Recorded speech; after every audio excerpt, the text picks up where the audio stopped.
I never expected a chance encounter to change everything. A black janitor spoke fluent Arabic. I will never forget the moment my world tilted. I stood frozen, heart racing, breath hitching. It was a typical Tuesday in a bland office building. Clusters of noise filled the air. Phones ringing, people chatting, the hum of fluorescent lights buzzing above. I had just spilled coffee on my white shirt, my day unraveling as I frantically dabbed at the stain. Then he appeared. The janitor.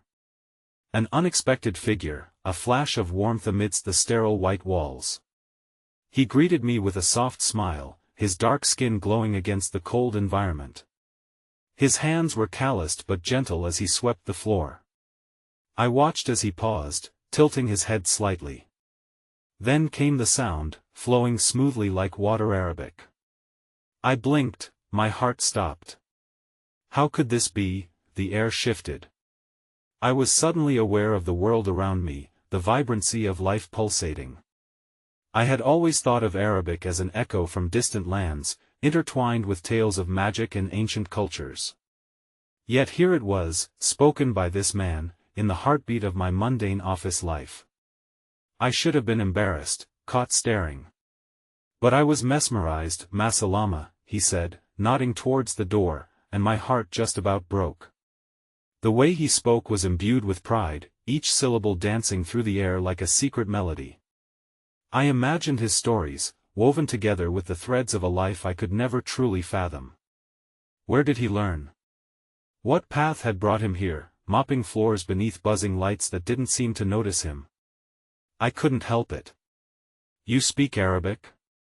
I stammered, my voice surprisingly loud amidst the office chaos.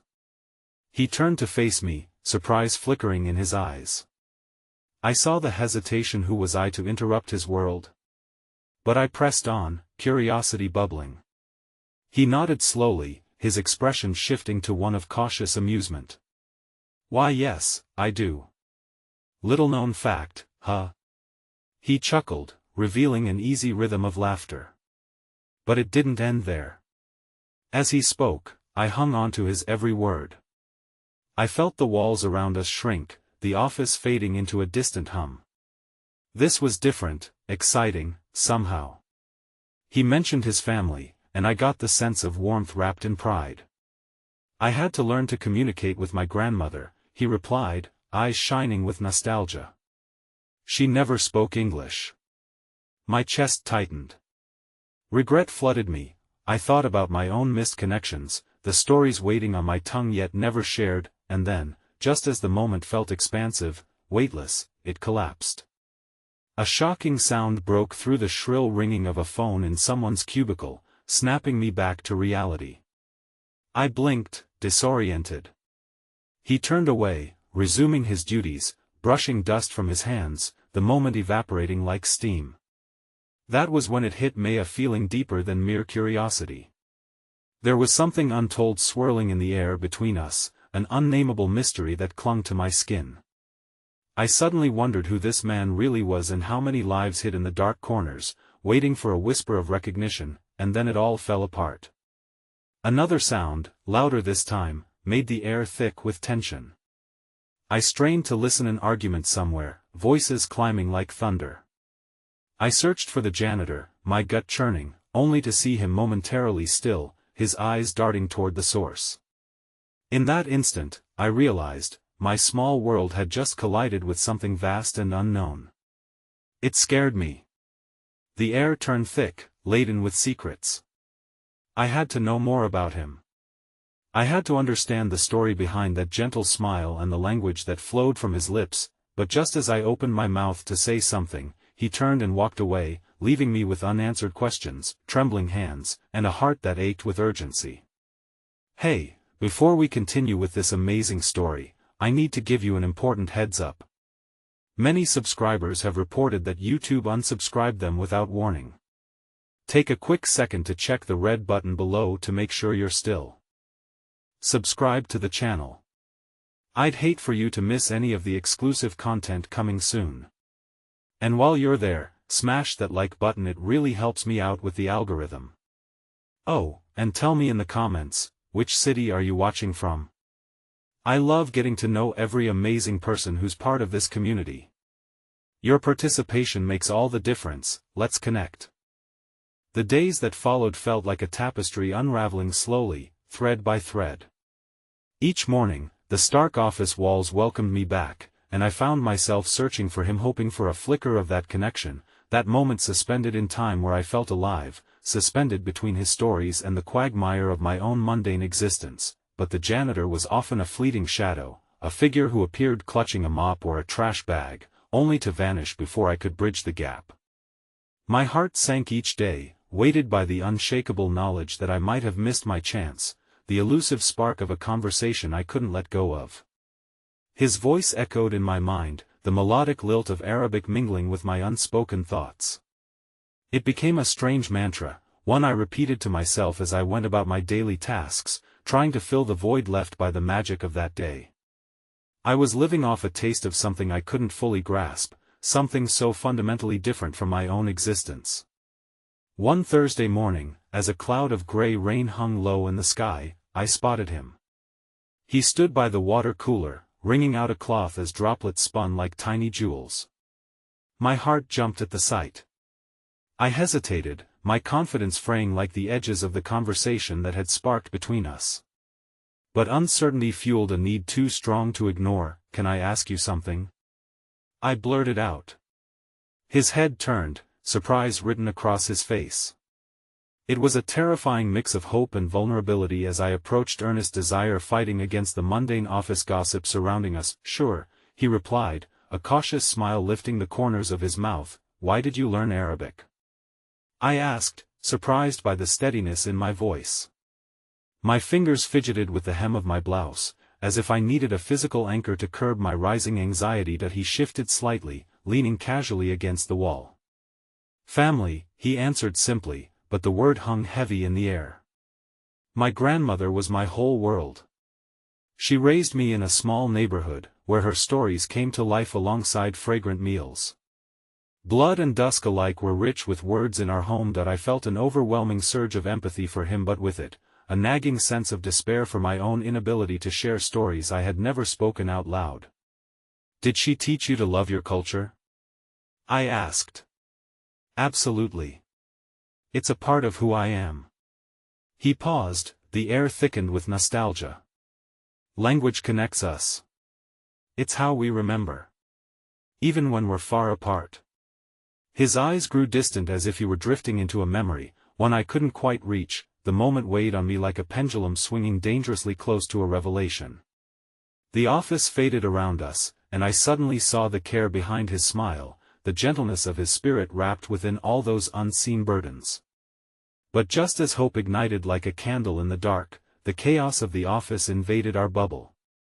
I glanced over to the admin's desk where muffled voices escalated into a tense argument. My heart sank as I recognized the voices. Michelle and Rahim, two of my colleagues. Their furious words were sharp, cutting through the mundane air, festering a sense of discomfort that pooled in my stomach. "Don't you dare speak to me like that!" Michelle shot back, her voice shrill and unforgiving. My instinct screamed for me to intervene, but I could only stand rooted to the ground, torn between the fragile magic of the moment with the janitor and the storm brewing on the other side of the office. "Excuse me for a moment." The janitor's words were calm, but I noticed the tension in his shoulders. Something flashed in his eyes, a storm of emotion mixed with weariness.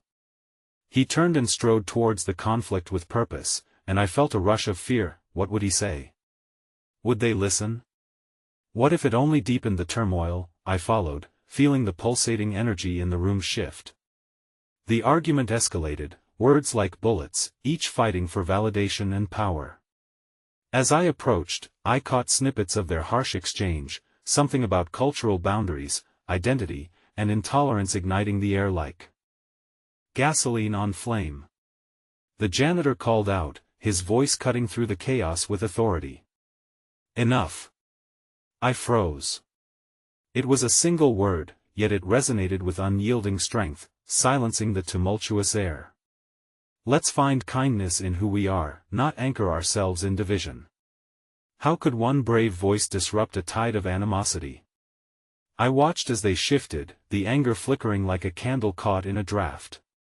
Then something shattered in their eyes, a moment where realization felt palpable. But just as I thought change might blossom, I remembered the heavy gaze of the janitor, the battle behind his own smile and the unfathomable weight he must bear. My heart twisted. Would this moment ignite something lasting? And then I heard another voice within the office, softer, barely audible. "You're not a part of us." It cut deep, a whisper laced with disdain that ricocheted off the walls and struck him like a knife. I saw the shock wash over his face, and time seemed to stand still in the wake of that cruel statement. That he paused, a flicker of doubt crossing his features, but then he straightened, resolute once more. The janitor's eyes locked onto mine, and in that moment, something shifted, an invitation. An acknowledgement of pain and a plea for understanding. But the air thickened with tension again, as I grappled with the instinct to step forward, to bridge the divide. Before I could move, the weight of my uncertainty felt insurmountable. I stood paralyzed as tensions flared, caught between a world that marched on both sides of the divide, and the ache of a burgeoning connection I desperately wanted to nurture. Then, with a final call and an intensity in his voice, the janitor spoke, "We all belong somewhere. Remember that." The words fell like echoes in that charged environment, but as the argument dissipated, I stood there grappling with my own silence. In that moment, I fully realized the conversation about culture, identity, kindness, it was bigger than I could ever articulate. But one thing was clear, this journey had just begun. The emotional tide I felt rose like a wave, relentless and overwhelming. Then came the jab of a new revelation as I glanced down the path the janitor had taken. An envelope lay abandoned on the floor, a forbidden whisper filling the room. My breath caught. Written on it was his name. I reached out, fingers trembling, each pulse a reminder that the story wasn't over, it was only just beginning. What secrets lay within that unassuming envelope? What had I stumbled upon? The world around me felt as if it had shifted on its axis. My hands trembled as I picked up the envelope, its surface cool and inviting. My heart raced with the thrill of discovery and the weight of the moment.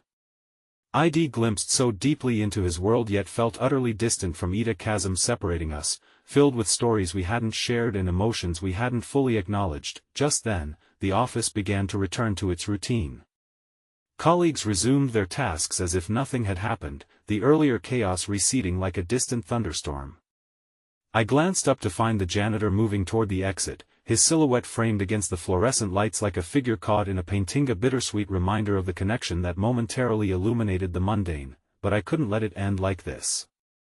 Whatever was in the envelope could shed light on him, perhaps even on me. With a quickened breath, I followed him, determination guiding my steps, a strange, unfamiliar courage coursing through me. "Wait!" I called out, my voice slicing through the routine noise of the office. He turned, surprise spilling across his expression, and I felt a bolt of connection strengthen between us. "I found this," I said, holding the envelope up as if it were a precious artifact. His gaze darted to the envelope, then back to me, perplexity lacing his features. Reluctantly, he came toward me, an unspoken question hanging in the space between us. That I finally managed to crack the envelope open, revealing a series of photographs tucked inside, images of a bustling street market overflowing with colors, spices, and smiles, a sun-drenched garden filled with children playing and elderly couples sharing stories. And then unexpectedly was a photo of his grandmother. Each picture bore testimony to a life rich with shared laughter and silence, a life I had so craved to understand. "These are incredible," I breathed, not sure how to express the weight of this moment. He stepped closer, holding the image of his grandmother delicately between his fingers for a heartbeat too long. "These are my roots. I took these when I went back home last summer." His voice trembled slightly, revealing the cracks beneath his composed demeanor. I realized then how much I missed those moments. "Your grandmother," my voice faltered, the gravity of his words anchoring me to this fleeting instant. "She seems wonderful. You look so much like her." He smiled, a wisp of sadness and pride intertwining. "She was the heart of my family, a thread that bound us together, despite the distance now. We were once a tapestry in the truest sense, the heaviness of nostalgia hung between us like an exquisite thread, unraveling and weaving itself anew. I wanted to reach out, to place my hand on his reassuringly, to let him know we shared this tether of loss and connection, but uncertainty held me back. With the photograph still nestled in my palm, I searched his eyes for courage. I wish I could know more about your culture, about those stories you talked about, I confessed. I want to understand you better. A flicker of surprise crossed his brow, and for a moment, the world around us faded again into an intimate backdrop where it was just us two souls navigating bridges teetering between connection and divergence. A fragile warmth spread through me, igniting a hope that was long buried beneath the ashes of my own fears. Maybe you can, he suggested softly, his words alive with possibility. Culture is shared through stories. I'd love to tell you. Not just through these moments we've shared, but through the flavors of home, the music of our language, and history that has shaped who I am. The glimmer in his eyes filled me with awe, a taste of the vast universe waiting right beyond the horizon. Just as the moment began to expand, promising something transformative, I noticed movement from the corner of my eye. Michelle emerged from the office supply room, a frown permanently etched upon her features as she surveyed the two of us. Her disapproval hung like dark clouds, threatening to rain on our fragile connection. What's going on here? She interrupted, her voice sharp as a knife. I felt heat rise in my cheeks, dread pooling in the pit of my stomach. But even in that moment of intimidation, the janitor maintained his composure. Instead of retreating, he turned to Michelle, determination glimmering in his eyes. We were just talking about cultural stories and connections. His tone was calm yet unfaltering, a gentle challenge by the strength of his presence. Culture doesn't matter in this office, Michelle retorted, dismissing the exchange with a wave of her hand, but her words fell flat within the weighty silence lingering between us. I felt dread twist in my stomach, aware of how toxic attitudes like hers could snuff out potential light. At that moment, something deep inside me ignited a heedless bravery inspired by this man standing before me. That's exactly why it matters. I found my voice rising to meet the challenge, sensing the ripple of disbelief washing over the room. Understanding each other's cultures can bridge divides, foster empathy, and build stronger connections. The tension between us felt palpable, a raw energy was crackling in the air. My pulse raced as I braved the silence, no longer willing to back away from the truth that had taken seed in my heart while navigating this unpredictable landscape. Michelle's eyes narrowed, and I knew then that while I had reached out to help the janitor, both a human being and the heart of a culture, I'd inadvertently stared down the very current of hostility that coursed through our office. Just as the moment hung precariously, teetering between change and chaos, an even greater wave crashed, threatening to unravel everything. From behind Michelle stepped Rahim, the other colleague who had been sparring earlier, a scowl painted harshly across his face. "You shouldn't be encouraging this," he said, his tone cutting like glass. The air thickened with tension, and fear bubbled inside me. The janitor's gaze darted rapidly between them and me, 1,000 unspoken words swirling beneath the surface as my heart raced wildly. In that heartbeat, I grasped the gravity of what lay ahead. This was no longer just about our fragile connection. It was a trial, one that could either unite or fracture us even further. Would we dare to push through the bitterness surrounding us, or would we crumble under its weight? As that question hovered heavy in the air, I gathered every fragment of courage I could summon. Yet just as I opened my mouth to respond, I caught movement out of the corner of my eye. The envelope slipped from my fingers, fluttering to the ground, revealing its contents, a memoir of honesty throwing the once ordinary office into disarray. The photographs scattered like scattered seeds, and I couldn't shake the feeling that this was only the beginning. Was I ready to confront what lay ahead, and what ripples could this moment send out into the world? I never expected a chance encounter to change everything. A black janitor spoke fluent Arabic. As the photographs fluttered to the ground, each one seemed to capture a fleeting moment, an echo of connection that suddenly felt threatened by the opposing forces in the room. The chill of uncertainty settled over me as I knelt to gather the images, my hands shaking slightly. With every photograph I picked up, I felt the weight of unspoken histories and the burden of judgments, both mine and others. "See?" Rahim sneered, his voice dripping with disdain as he pointed to the spread of images on the floor. "Look at what happens when you entertain these foolish notions. Distraction." "Stop it, Raheem," I shot back, my words sharper than I intended. I was angry and scared. Angry that he could so easily dismiss something beautiful, scared that he might drown hope before it had a chance to breathe. The janitor remained behind me, a silent sentinel, his expression shifting from observation to concern. Michelle huffed, folding her arms tightly against her body, clearly unimpressed. "This is a workplace, not a cultural exchange program. Let's stick to what matters." Her dismissive tone pierced through the air like sharp glass. In that moment, the gentle spirit of the janitor shone through. He stepped forward, his voice steady as he addressed Michelle, "But what matters to us individually defines how we interact and support each other in our roles.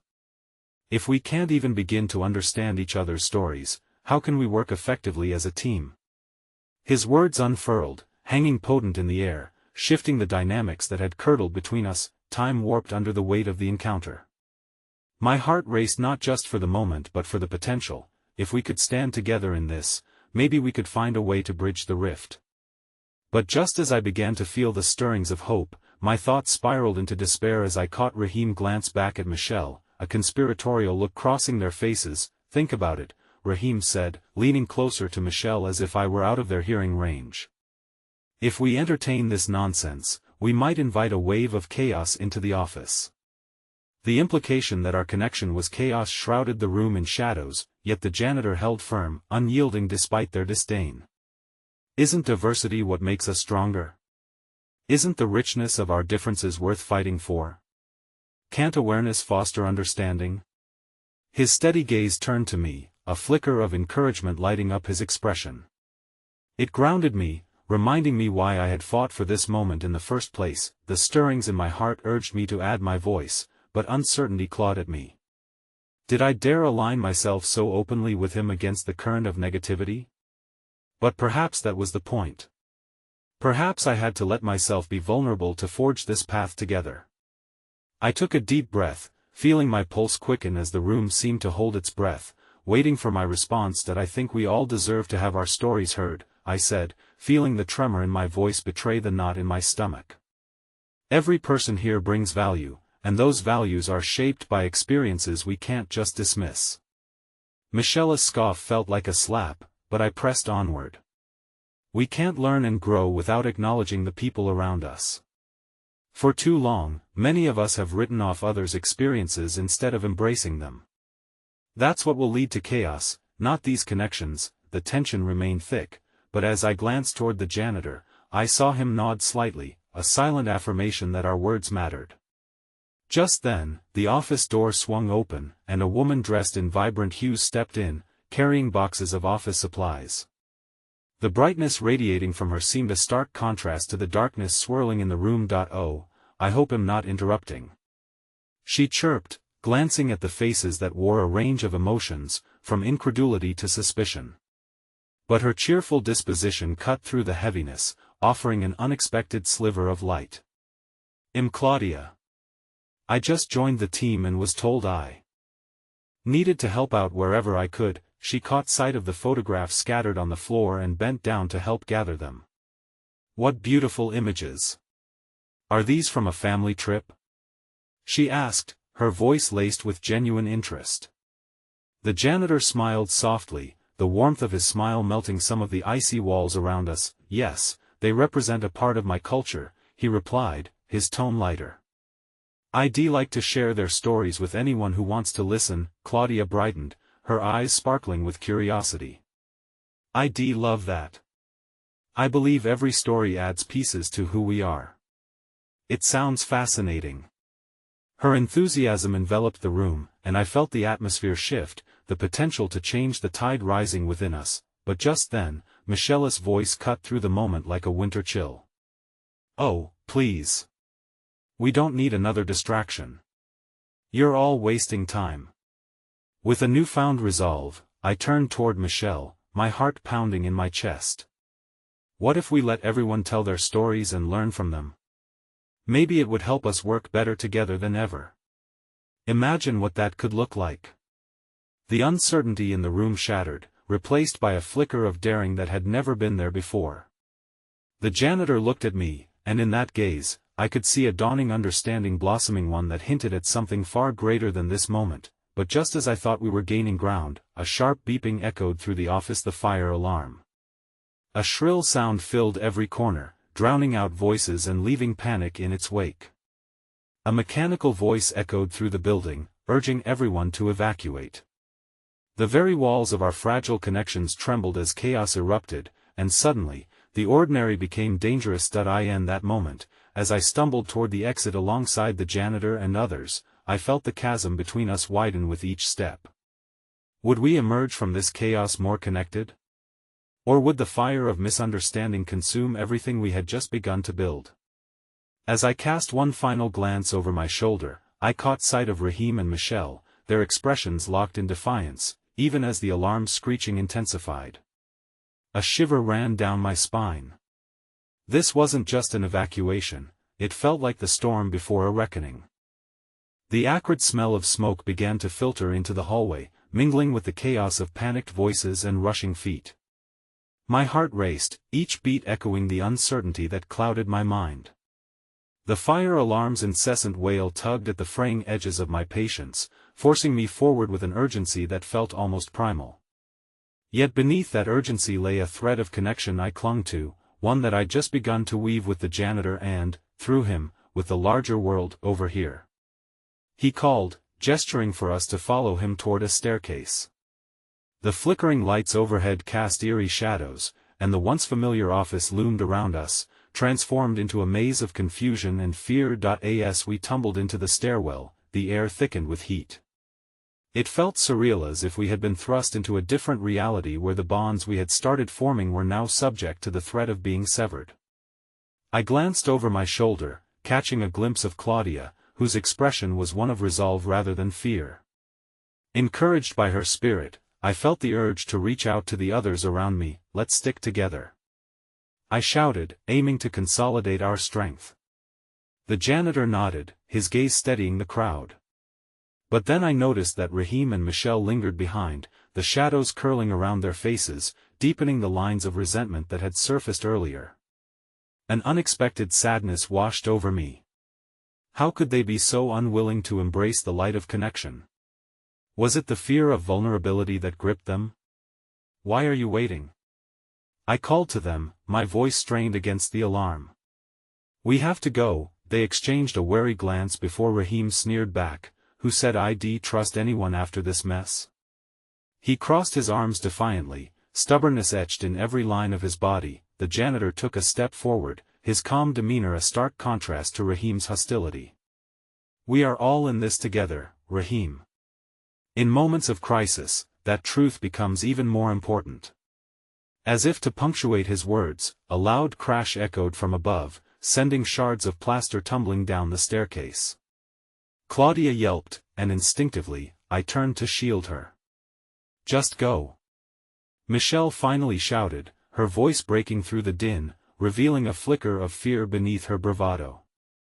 Yet as she turned to join us, her eyes held something deeper, perhaps an unrecognized desire for connection. Despite her earlier dismissals, that we moved faster, the flames licking at the edges of our resolve.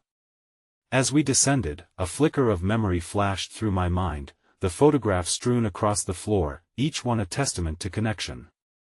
I clung to that thought, that vulnerability made us real, and if we could just get to safety together, it might be possible to continue what we had started. Suddenly, my thoughts shattered as another voice came from behind us. It was Raheem again, his tone laced with something like desperation. What if those stories you're so keen on sharing just lead us all into more chaos? There's no place for emotions here. This is a workplace. Before I had time to respond, the janitor turned sharply, his authoritative voice ringing out above the din. And that, Raheem, is exactly why we must share them. It's through understanding our differences that we cultivate unity. Can you not see that in the face of danger, we have the chance to become better versions of ourselves? Even as we pressed forward down the stairwell, I could feel a shift in the air, a slight softening of hearts. But the darkness of uncertainty loomed larger than any flame. We burst out of the stairwell and into the open air, a chaotic battlefield of bodies stumbling into the parking lot. Flames danced behind the building, flames that threatened to devour thoughts of connection along with the walls that had previously held us. Claudia coughed and leaned against a car, her cheeks flushed, but her eyes sparkled with bravery. "We did it," she said, her voice tinged with exhilaration. "We survived, but as I searched for Raheem and Michelle, I found them lingering at the edge of a group gathered near the sidewalk." The resignation written across their faces sent a jolt through me. Abruptly, I turned toward the janitor with anxious eyes, desperate for some indication that we could still pull ourselves closer together despite the division swelling between us, and then, as if responding to my unspoken plea, the janitor approached them, extending his hands in a gesture of peace. "We've all felt the tremors of this chaos. But let us discuss it, let us not let fear dictate how we treat one another." Just as they seemed on the cusp of responding, a fire truck roared into view, lights blaring, casting red hues across the asphalt. The air filled with sirens, smoke swirling as if to suffocate our burgeoning understanding. And then, in the midst of the rescue and turmoil, came the unexpected twist. A figure emerged from the side of the building, blood dripping from a wound on his head. My breath hitched in my throat as I realized it was Jimmy, the office manager, striding toward the crowd with a look that could only be described as devastation. Suddenly, fears of uncertainty morphed into something far greater. What if he held the key to understanding all that we had gone through? Or perhaps he carried the burden of judgment that could fracture us before we even began to heal? As he crossed the threshold into the light, every heart around me held its breath, suspended on the precipice of revelation. The madness of the moment felt surreal, like a scene crammed into a background of dreams. I could hardly process the sight of Jimmy staggering toward us, his face contorted in pain but his determination unwavering. Instinctively, I reached for Claudia's hand, trying to harness the steadiness we had fought for together. The uncertainty of what was happening threatened to pull at the seams of our fragile unity. "Someone call for help." A woman's voice rang out, breaking through the shock enveloping us. I watched as a few members of the crowd pulled back, instinctively distancing themselves from Jimmy's bloodied form. Fear was a commodity in abundance, and uncertainty had woven itself into the very fabric of our group. "Jimmy," I called, my voice thick with concern. "What happened?" But he didn't respond right away. Instead, he took a moment, breathing heavily as he leaned against a nearby car. There was no time. I had to help. His voice broke, and it seemed to tug at something inside me, a knot of unresolved emotions. People were stuck inside, trapped. "I couldn't just stand by. You should have waited for," Raheem started, his brow furrowing, but I knew the accusation that sat on the tip of his tongue, hiding beneath a disquieting layer of pain and fear. No. Jimmy snapped, looking up with fierce intensity. "You think waiting for help is always an option? Sometimes you have to step forward even when the floor beneath you is crumbling." His words lingered in the air, weighty and reverberating with a truth that struck at the heart of the matter. The janitor stepped closer, his presence one of stability among the chaos. "I admire your courage, Jimmy.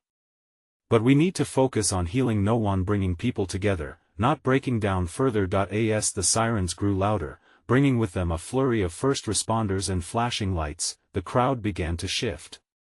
Familiar faces emerged in the chaos. Some co-workers I hadn't spoken to in ages, others I had only exchanged nods with in the busy office hallway. Each person was now a part of this shared calamity, their silent fears etching unspoken bonds between us, but not everyone felt that connection. I could still see the shadows cross Raheem and Michelle's faces. Their resentment churned just beneath the surface, threatening to erupt. Again, a reminder of how fragile this newly found solidarity truly was. "Let's focus on what's important," I urged, turning to face everyone. "No matter what happened before, we've all made it out of there. We're here together. Let's not lose sight of that." Raheem rolled his eyes defiantly, though his shoulders seemed to slope slightly. Perhaps a hint of inner conflict flickered behind his guarded demeanor. "What good is it to be together when we can't even trust each other?" Before I could respond, Claudia intertwined her fingers with mine, her voice steady yet soft. "It's not about trust yet," she said. "It's about survival, about support.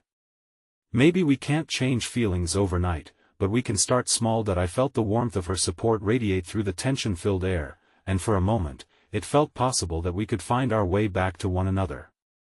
Yet, there was still that flickering doubt, whispering that all our chatter about unity couldn't extinguish the animosity simmering between us. Just then, I noticed a young paramedic darting towards Jimmy, kneeling beside him to assess his injuries. "Stay still," she ordered, efficiently applying pressure to his wound. The sight sparked an unexpected hope in me. Even through the turmoil, there was kindness being offered, a small but vital reminder that in this world, shadows and light often dance together. As Jimmy winced, the janitor turned to share an understanding look with me. "This is a new beginning, even though it doesn't feel like it," he said quietly, his voice barely above the cacophony around us.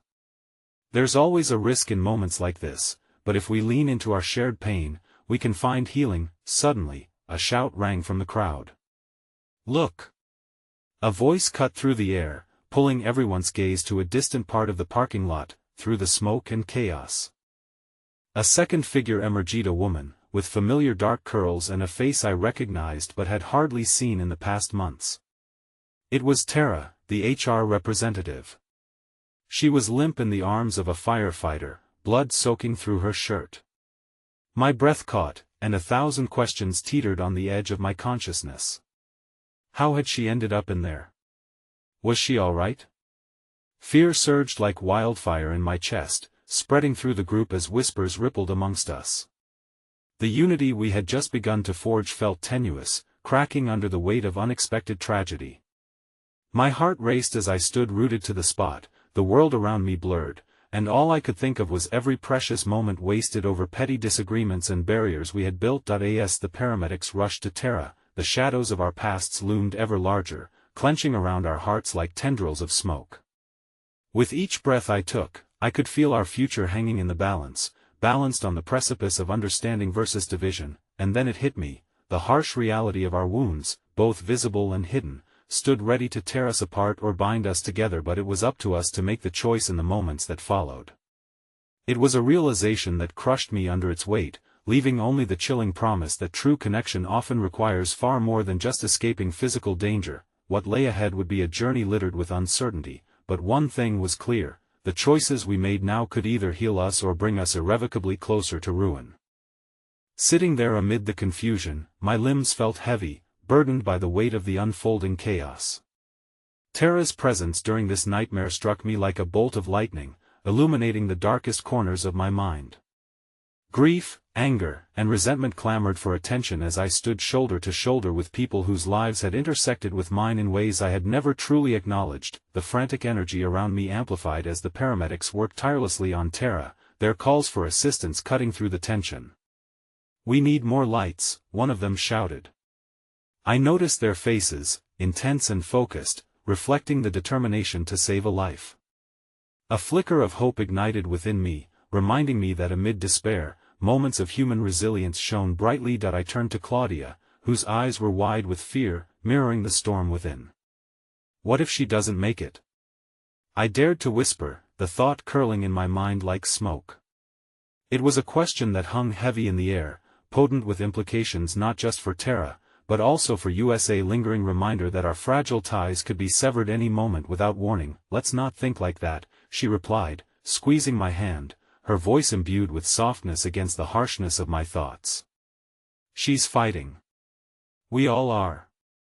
Her unwavering gaze grounded me, a small flicker of light amidst an ocean of uncertainty, but just then, a loud commotion broke out from the crowd. A voice I recognized Mitchell yelled, "Why aren't you getting her out of that blood?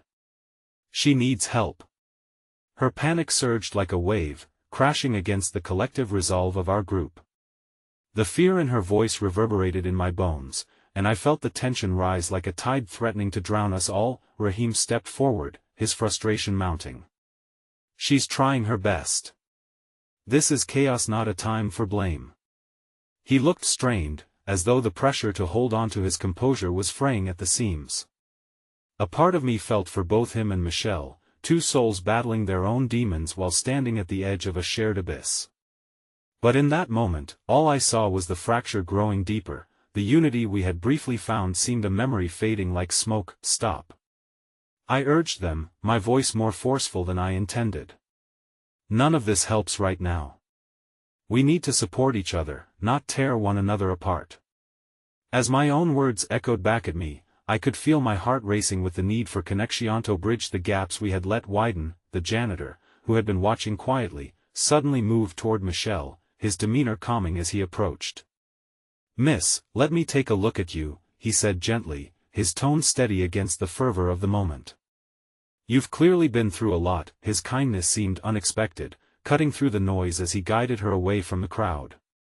I marveled at how he found strength, his humble demeanor radiating a quiet wisdom that chased away the storm of anger surrounding us, however briefly. There was something powerful about his gentle approach, a reminder that even in turmoil, compassion held the potential to mend even the most fragile of bonds. As he walked away with Michelle, I caught a glimpse of them exchanging timid words, perhaps even a hint of understanding blossoming between them. It was a small spark, but in that moment it seemed like a beacon amidst the storm, hinting at healing in the midst of chaos. Just then, I heard another cry from Jimmy as he struggled against the paramedics' attempts to keep him still. "No. I can't just," but the words fell away as he doubled over, pain tightening his features. My heart ached as I watched him fight against the very saviors who sought to aid him, embodying the struggle we were all feeling, a deep-rooted fear of vulnerability and helplessness after having tasted the bitterness of survival. Claudia stepped forward, her voice steady and firm. "Jimmy, please. Let them help you. You've done enough for everyone. This is your moment to heal." I could feel the tension shift as her words coiled around him, weaving a fragile thread of hope. Would vulnerability be our path to healing? For an agonizing moment, silence enveloped us as Jimmy cast a long, searching look around our group. I held my breath, waiting anxiously for his response. "Okay," he finally replied, his voice barely above a whisper, surrendering to the impending assistance. It felt like a weight lifted, but still, the shadow of uncertainty loomed. What would it cost us to keep moving forward? As the paramedics worked on Jimmy, a sudden urgency tugged at my heart. A realization bubbled beneath my surface. I had to know more and confront the bitter truths lurking within our lives. Turning towards the janitor, I caught him observing quietly from a distance, the faintest glimmer of wisdom in his eyes. "Do you think we can really change?" I asked, a tremor lacing my voice. "Can we find a way to bridge what's been broken?" The vulnerability of my inquiry hung in the air, raw and exposed. He paused, his eyes narrowing thoughtfully before he answered, "Change starts small. Sometimes it's in the way we treat each other in moments like these." His response felt like a verdict, heavy and true, a nudge toward realization. Connecting when the world feels broken is a challenge, yet it's what we owe to ourselves and one another. But even as hope began to gather like incoming clouds, my breath caught as I suddenly saw Michelle rushing toward us, her face ashen, and the air thrumming with fear. "We need to go," she exclaimed, panic bursting forth from her lips. "They just found a secondary explosion." "There's no time." As the sirens blared louder, the blood drained from my face, fear slithering back into my heart like a coiled viper. Our moment of possibility shattered, replaced by a frantic scramble for survival. In an instant, everything we had tentatively built could be swept away, leaving us grappling once again with the chaos we desperately sought to escape. "Everyone, stay close," I shouted over the din as we turned, instinctively moving towards a safer route. With the darkness of uncertainty looming overhead, it became less clear whether the connections we hoped to forge could withstand the turmoil that threatened to engulf us once again. As we rushed through the narrow, dimly lit corridors of the building, the echoes of our hurried footsteps mixed with the distant sirens now blaring outside. Each hurried stride felt like a race against an unseen force, a reminder that the safety we sought was as fragile as the bonds we were trying to establish. I could see the tension etched on the faces of my friends, their expressions betraying the panic that lurked beneath the surface. "Where do we go?" Claudia called out, her voice rising above the chaos, laced with uncertainty. Her eyes darted between the exits, seeking a path to safety that seemed increasingly elusive. Follow me. I shouted, urging the group forward, though I felt like a child leading frightened friends into the dark. My heart raced, not only from fear but from the growing weight of everything unsaid between us. Would we find solace in our solidarity, or would the impending shadows tear us apart once again? As we dashed past an office, I stumbled slightly, catching sight of a photograph on a desk. It was a snapshot from a happier time. Tara, radiant and carefree, surrounded by laughing friends against a backdrop of vibrant memories. It felt like an unkind joke, this reminder of what life used to be, before chaos infiltrated our lives. A pang of sorrow washed over me, mingling with the anxiety of the moment. Then, out of the corner of my eye, I caught the janitor, who had been trailing behind us, his calm resolve undeterred by the frenetic energy surrounding him. "This way, everyone," he called, his voice steady and soothing against the rising tide of fear. He pointed toward an emergency exit, narrow yet promising, a lifeline we desperately needed. Trusting his instincts, we followed, plunging through the door, escaping into the cool night air that hung heavy with impending rain. I inhaled deeply, and for a moment, the rhythm of the world around us softened. The sirens, the chaos, everything receded just enough to allow a moment of clarity. I glanced over my shoulder at the janitor as he came through the door, an unexpected anchor amidst the storm. "We need to regroup and help those who are still inside," Jimmy wheezed, his voice strained yet fierce. He had already faced an uphill battle tonight, but he still burned with a determination that sparked something within me. "Yes, and we need to know who needs help," I responded, surprising even myself with the authority in my tone. "Let's not leave anyone behind." The words rang in my ears as if declaring a truth I had long avoided confronting. Could we truly stand together under such turbulence? And as we scanned the chaotic scene before us, it became glaringly apparent that our urgency had inflicted a deeper disarray upon the crowd of survivors milling outside. Anxiety clung to the air, people were searching for loved ones, while news spread like wildfire about the danger still lurking within.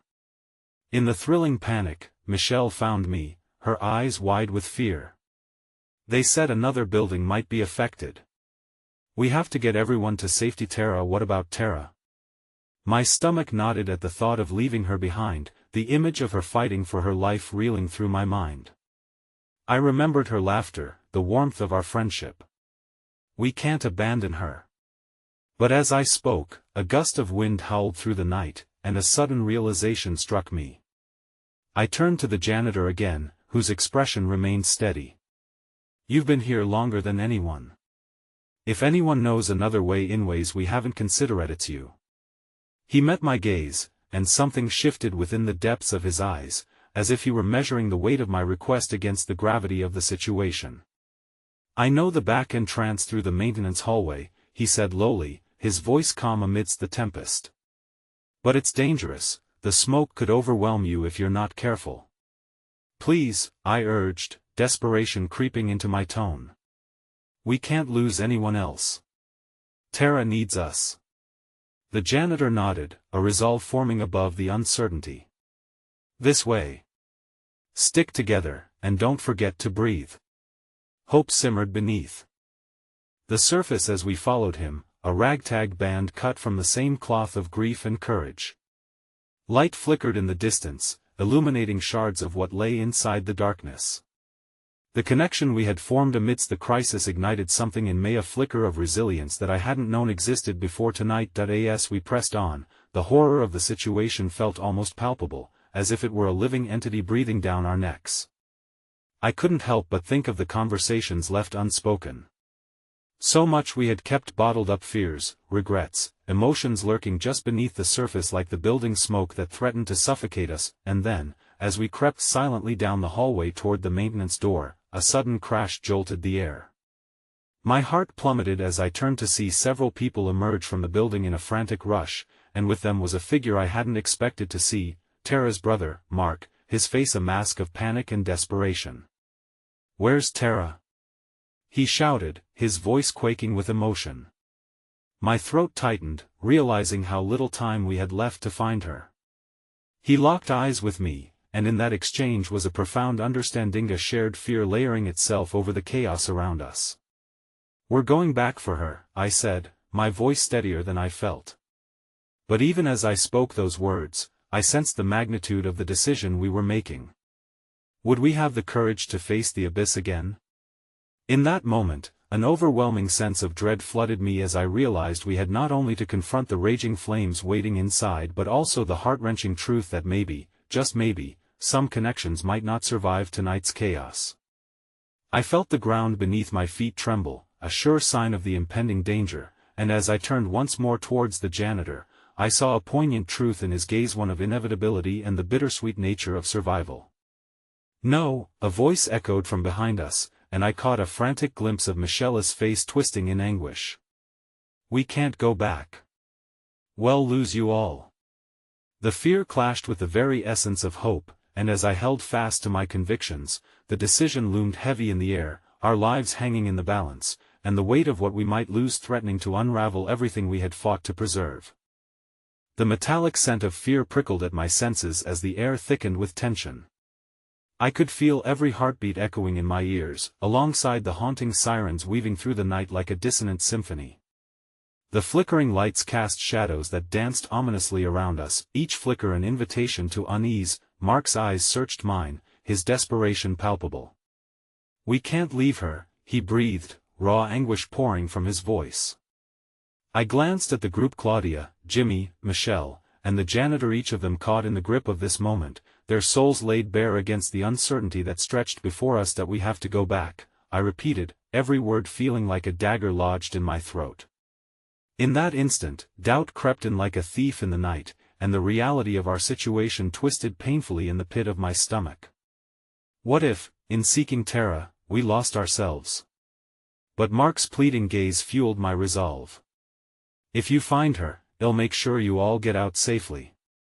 His words hung in the air, an unspoken pact sealed with the weight of our shared histories. The janitor shifted, his quiet strength enveloping us like a comforting blanket. "Then let's move quickly, but with care. The smoke spreads faster than you think. Stay close to the ground." His deep voice resonated, cutting through the rising tide of panic around us, reminding me of a lighthouse swathed in darkness. That we formed a tight circle, hearts racing as we turned back toward the entrance, stepping against the tide of survivors spilling into the night. With every hesitant footfall toward the building, doubt wrestled with the flicker of hope ignited by solidarity. I couldn't shake the uncertainty of what lay ahead, but part of me knew we couldn't turn away. Not now. In the dim light spilling from the entrance, I spotted a small figure in the Chausan, elderly woman, trembling as she shivered, desperately calling for someone. Without thinking, I broke away from the group. "Ma'am, are you okay?" I asked, kneeling beside her, her eyes filled with tears, glistening like shards of glass reflecting the chaos around us. "I can't find my husband. He's still inside." A flash of guilt stabbed at my heart, the woman's sorrow a mirror held up to my own. I patted her gently on the arm, promising, "We'll find him. I promise." It was a lie I made to comfort us both, but the warmth of her hand in mine ignited a smoldering ember of determination within me. "Go." Jimmy's voice called, dragging me back to the group. "We need to move." Swallowing my fear, I rejoined them. "We're sticking together this time." The janitor nodded, leading us deeper into the building, each step into the engulfing gloom a silent agreement to seek not only my friend but to honor the lives entwined in this tragedy. The smoke began to thicken in the air, wrapping around us like a suffocating blanket. My breaths turned shallow, and I felt the feet of my friends behind me grow heavier as we moved further into the belly of the beast. My vision blurred, and I fought the urge to panic as my heart thudded relentlessly against my ribcage. "Over here!"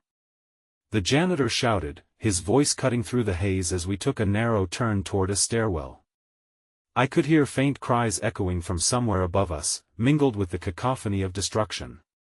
"Stay low," I urged, my voice battling the resonating threats lurking in the dark. We crawled forward, crouched low against the floor as flashing lights painted our faces with alternating strokes of hope and despair. In that moment, a rush of warmth washed over me as I felt the unwavering presence of my friends, a network of unwavering loyalty forged under pressure. But as my hand brushed against someone else's, an uncomfortable recognition registered as if a piece of my heart had fractured at the touch that I glanced up to meet the wide, apologetic eyes of Michelle, her expression one of conflict and sorrow. "I'm scared," she whispered, breaking through the oppressive silence. "Me too. But we can't lose each other. We have to stay together." My voice softened, understanding now weaving itself tightly into our resolve. We weren't just searching for Tara, we were seeking each other, threads of love and hope interwoven amidst despair. Just as we reached the foot of the stairs, a deafening crash reverberated through the building. An eerie quaking shuddered beneath our feet, unleashing a torrent of dust and debris around us. My heart raced as I steadied myself against the wall, the panic rising like bile in my throat. "Go up the stairs," the janitor commanded, and instinctively, we obeyed, our lives suspended in the balance of trust. As we ascended, the stairwell revealed itself as a labyrinth of smoke and shadows, each step weighed down by the gravity of my thoughts. What if we didn't find Tara? What if she was lost, swallowed by this chaos? My heart felt clenched in a relentless grip of anguish, and I couldn't shake the fear that tonight's ordeal would change us forever. And then, amidst the chaos, I caught a glimpse in the corner of my eye an image that knocked the breath from my lungs. Huddled in a small corner at the landing, I spied a familiar face. "Is that?" Mark's voice trailed off, barely a whisper against the chaos, as if even speaking the name would summon the fear standing beside us. "Tara!" I screamed, my voice fierce, filled with longing as I lunged forward. But as I reached toward the small figure, my heart lurched with the weight of every unsaid word, every moment of uncertainty. Her eyes flared with recognition, glistening like stars amid the darkness, but before I could further bridge the chasm of our distance, the building groaned ominously under the pressure of the chaos, a warning that this fragile moment could slip from our grasp at any second. And then the floor trembled beneath us once again, a precarious reminder of the fragility of hope and connection as the shadows began to close in around us like spiders waiting for their prey.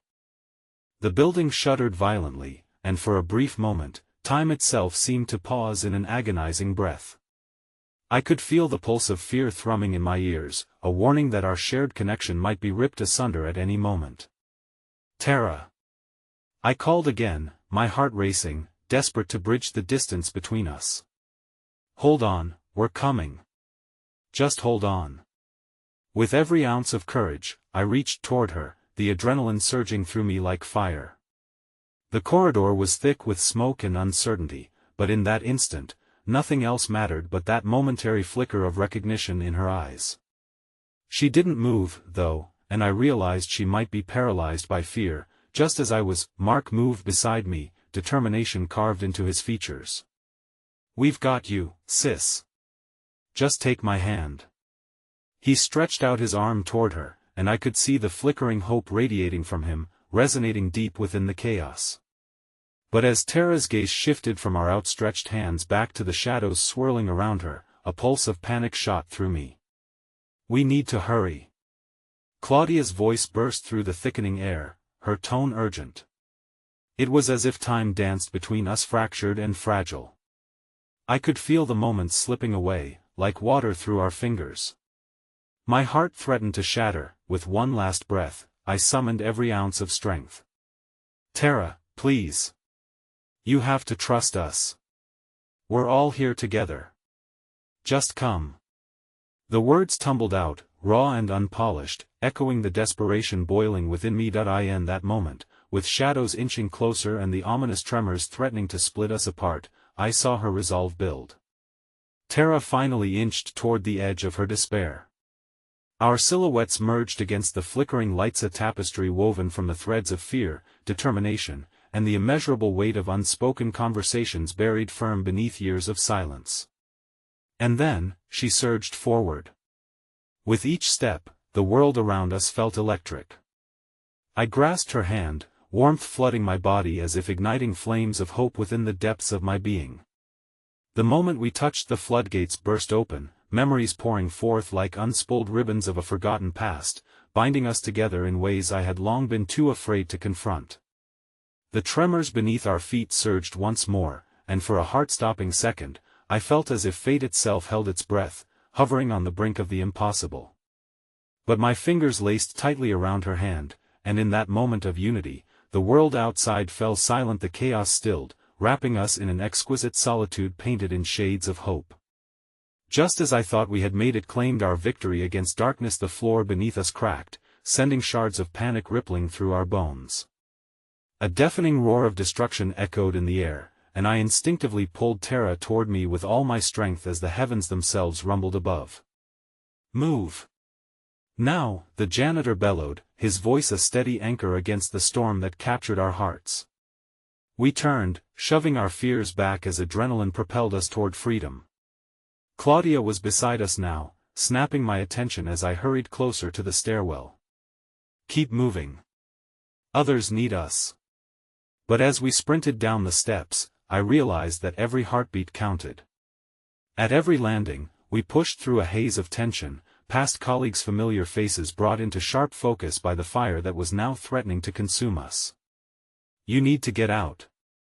Try the emergency exit," I urged, desperation clinging to each word released from my lips. Then, we paused just long enough to see the chaos of emotion transform amidst those fleeing, gratitude, recognition, and somber understanding weaving intricate threads, binding us in shared tribulation.